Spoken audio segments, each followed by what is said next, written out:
안녕하세요. 유은경입니다. 네, 우리 어머님들 독서 잘 하고 계시죠? 네. 자기 전에 항상 책 한 페이지라도 읽으셨으면 좋겠어요. 읽으면서, 책으로 내가 좀 편안해진다라는 그 느낌을 느끼셨으면 좋겠어요. 그 느낌을 느끼셔야 꾸준히 독서를 하실 수가 있고요. 엄마가 독서를 하면 아이가 독서를 하게 되고요. 혹시나 엄마가 열심히 했는데 아이가 독서를 열심히 하지 않거나 뭐 뚜렷한 어떤 학업적인 결과를 가져오지 못한다 하더라도요. 엄마 성장이라고 하는 아주 중요한 것 하나는 건졌으니까, 네, 믿져야 본전이니까 무조건 책을 읽으세요. 매일매일 책을 꼭 읽으세요. 한쪽이라도 좋으니까. 네, 우리 저학년 어머님들께, 그리고 아직 미취학 어머님들께, 그리고 아직도 갈팡질팡 하시는 고학년 어머님들도 도움이 되실 것 같아요. 저 이래봬도 고학년 엄마잖아요. 저 이제 조금 이렇게 말빨이 선다고 느껴지는 게, 제가 저희 아이들 유치원생 다닐 때는요, 제가 2학년 담임을 했는데, 저희 반 어머님이 오셔가지고 자꾸 저한테 조언을 하시더라고요. 유치원 때는 이렇게 하셔야 되고요. 초등 입학할 때는 책상은 요런 걸 사주셔야 되고 하면서, 저를 이제, 그러니까 후배의 엄마인 거죠. 그러니까 제가 2학년 아이에 대해서 막 상담을 드리면서도 좀 자신감이 떨어지더라고요. 내가 아직 2학년 아이를 키워보지 않았는데 이렇게 전문가로서 조언을 하는 게 맞나. 아무리 담임이지만 내 상담이 과연 제대로 이렇게 좀 알찬 내용이 맞는가라는 것에 대해서 스스로 계속 묻게 되더라고요. 그런데 이제 제가 초등을 이제 많이 지나오고 저희 아이들이 고학년이 되다 보니까 저 스스로 그러니까 막 잘난 척 이런 게 아니고요. 저 스스로 경험은 다 해봤잖아요. 엄마로서의 경험. 교사로서는 전학년을 다 가르쳐 봤지만 엄마로서는 초등 고학년까지 가르쳐 본 경험은 이제 처음인 거예요. 그러니까 초등 전학년을 다 아이를 키워보고 나서 어떤 학년의 어머니를 만나도 그 시기에는 이런 것이 정말 가장 필요하더라고요. 라고 하면서 교사와 엄마로서의 어떤 균형 잡힌 이야기를 해드릴 수가 있는 게 참 좋은 점이더라고요. 그래서 아이를 중학교, 고등학교 키우시는 경력 높으신 선생님들이 내가 아이들 초등 다 보내보고 나니까 확실히 엄마들 대하기가 편안하고 해줄 말이 많더라 라는 이야기를 하셨을 때 그게 정말 이제는 와닿고 너무 이해가 되고 저희 아이들이 고학년이라는 사실 자체가 저한테 굉장한 든든함이 되었습니다. 오늘 드리는 말씀은 저학년을 보면서 조급해하고 불안해하는 어머님들이 꼭 들으셨으면 좋겠는 이야기예요. 첫 번째는요, 학원은 최대한 줄이셔야 돼요. 물론 맞벌이라서 아이들이 학원을 다녀야만 되는 상황과는 다릅니다. 학원을 가도 되고 안 가도 되는 상황이잖아요. 그렇다면 최소로 계획을 하셨으면 좋겠어요. 지금 고학년이나 중학교 키우는 어머님들 다 공감하실 거예요. 맞아요. 저학년 때 그거 학원 다 의미 없었어요. 의미 없었다기보다는요, 제가 드리고 싶은 말씀은 어머님들이 학원에 지나치게 의존을 하시고 학원을 보내지 않으면 아이들이 막 어떻게 될 것 같이 당장 막 엄청 많이 뒤처질 것처럼 조급해 하신다는 거죠. 제가 사교육 최소로 하세요. 뭐 요렇게 까다롭게 결정하세요라는 말씀을 드리니까 사교육 업체들에서 저를 굉장히 싫어하시더라고요. 네, 며칠 전에는 정식 항의도 받았습니다. 네. 저의 채널을 좋아하시는 분들은 이 책과 관련된 출판사 중에서도 단행본 내시는 분들, 문제집 말고 제가 문제집은 또 많이 풀라고 말씀을 안 드리잖아요. 그러니까 이제 교과서 제작하시는 분들이나 단행본 내시는 출판사에서는 저를 좋아하시고요. 문제집 주로 내시는 출판사에서는 저를 또 별로 안 좋아하시고요. 이렇게 그 사교육, 네, 그런 수업 많이 운영하시는 회사에서는 네, 저를 안 좋아하시더라고요. 이게 딱 호불호가 정확하게 갈리는 그런 상황이 됐습니다. 네. 어쨌든 그래서 뭐 사교육에 대해서 이렇게 말한 거에 대해서 뭐 기분이 나쁘다라면서 이렇게 말씀을 하신 케이스가 있었어요. 네. 참 별일이 다 있죠. 그죠? 네. 그런데 학원을 최소 저학년 때는 최소로 하셔야 돼요.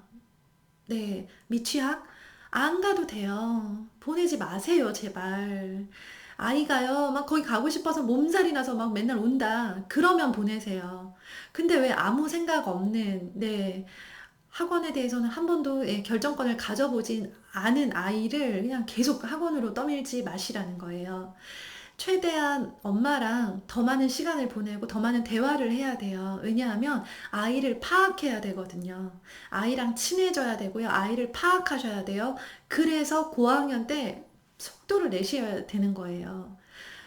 그러니까 정말 힘을 주고 속도를 낼 때는 고학년 때인데요. 그 힘을 저학년 때 다 쓰고 그 돈을 저학년 때 다 쓰고는요.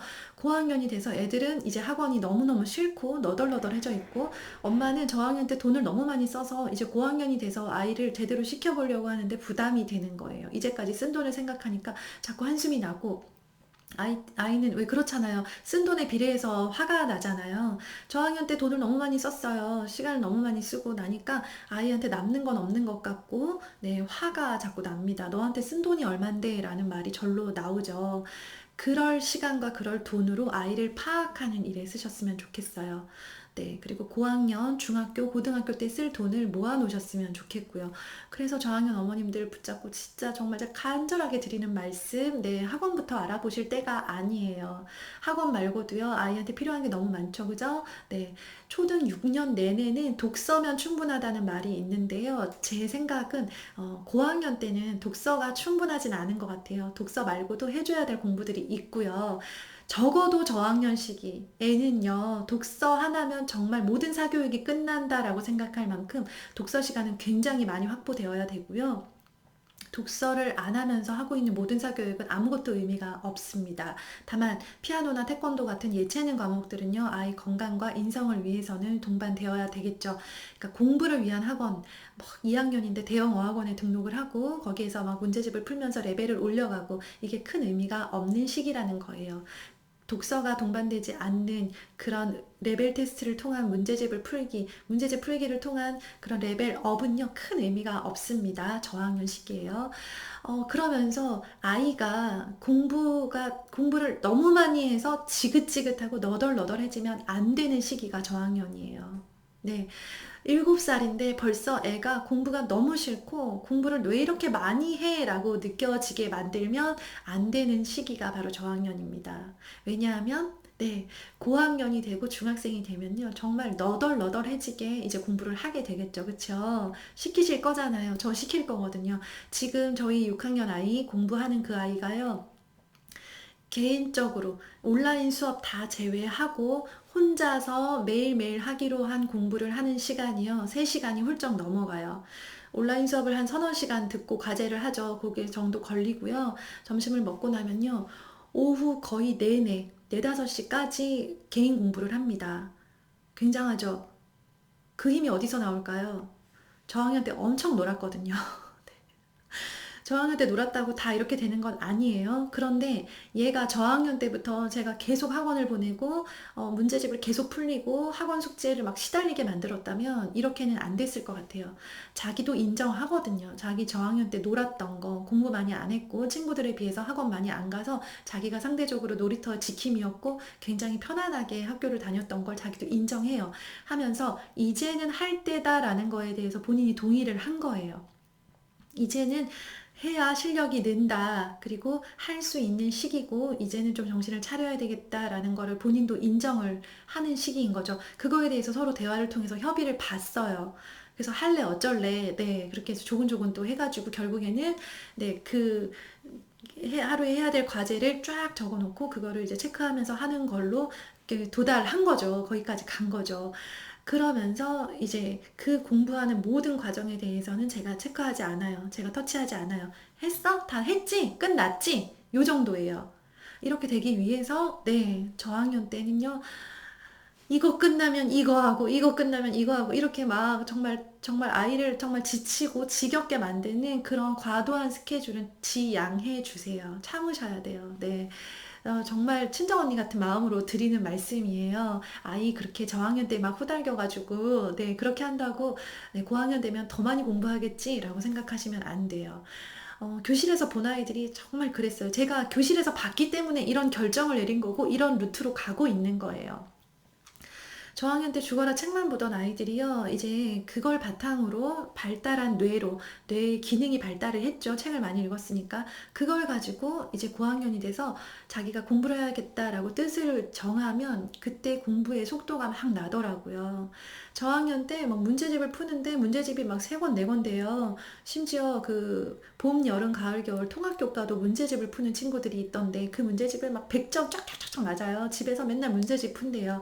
눈높이 선생님 오시고 뭐 학습지 선생님 오시고 하면서 막 한대요. 하는데 얘네들이 이제 너무너무 지겨운 거예요. 고학년이 돼서 막 진짜 막 심지어 교실에서 답지 보고 베끼는 애도 봤어요. 선생님 보고 있는데 선생님 저 너무 급해요. 너무 급해요 하면서 이거 오늘까지 풀어야 돼요 하면서 막 답지를 보고 막 신나게 베끼더라고요.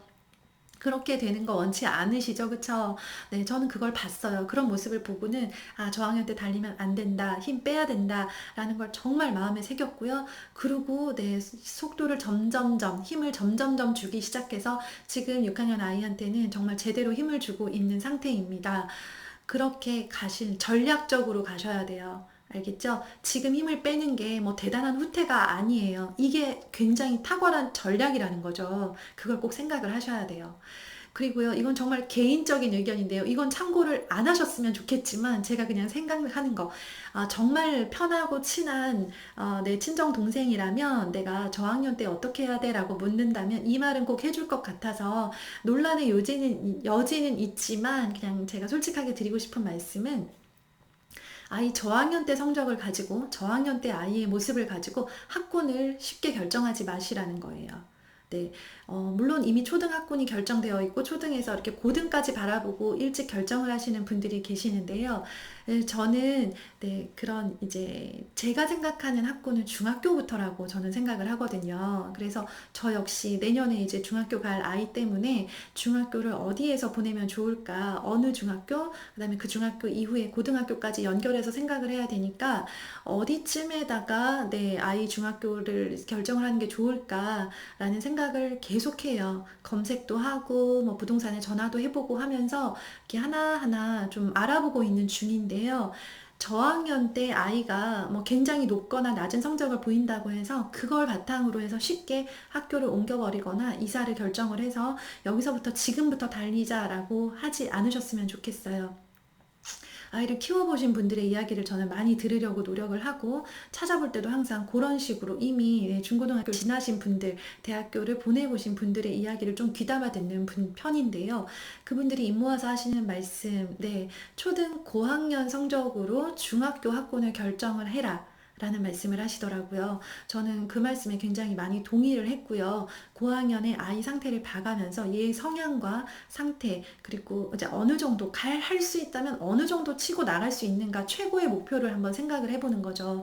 이 아이는 최고로 하면 이 정도는 하겠다. 이 아이는 아무리 해도 조금 어려울 수 있겠다. 공부 쪽은 아닌 것 같다. 공부 쪽인 것 같다. 이런 것들이 저학년 때보다는 고학년으로 갈수록 제가 고학년을 키워보니까 확실히 많이 또렷해지더라고요. 5, 6학년이 되면요. 이제 좀 보이는 게 생기더라고요. 저학년 때는 다들 비슷비슷한 것 같고 내 판단이 아이를 너무 과대평가하거나 과소평가하는 경향이 있는데요. 초등 6년을 지나 보니까 6년 동안 다양한 사례들을 통해서 아, 우리 아이는 이 정도의 가능성과 이 정도의 뒷받침이 된다면 이 정도는 할 수 있는 아이겠다라는 것들이 물론 엄마의 기대가 상당히 많이 녹아져 있지만 객관적이지 않죠. 절대 객관적이지 않지만 핵심은 저학년 때보다는 보는 눈이 확실히 생겼다는 거예요. 아이를 바라볼 때 확실히 좀 더 현실적으로 바라보게 된다는 거죠. 그걸 바탕으로 학군을 결정을 하셨으면 좋겠어요. 그리고 아이의 진로를 이제 생각을 하실 때도요. 저학년 때 아이의 모습을 보고 막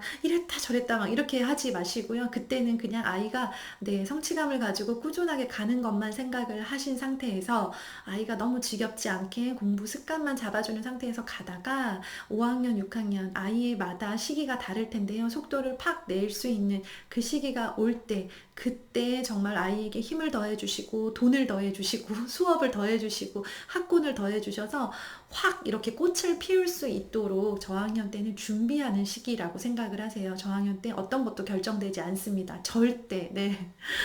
친정 언니의 조언이었습니다. 도움이 되셨으면 좋겠습니다. 오늘도 좋은 하루 되세요.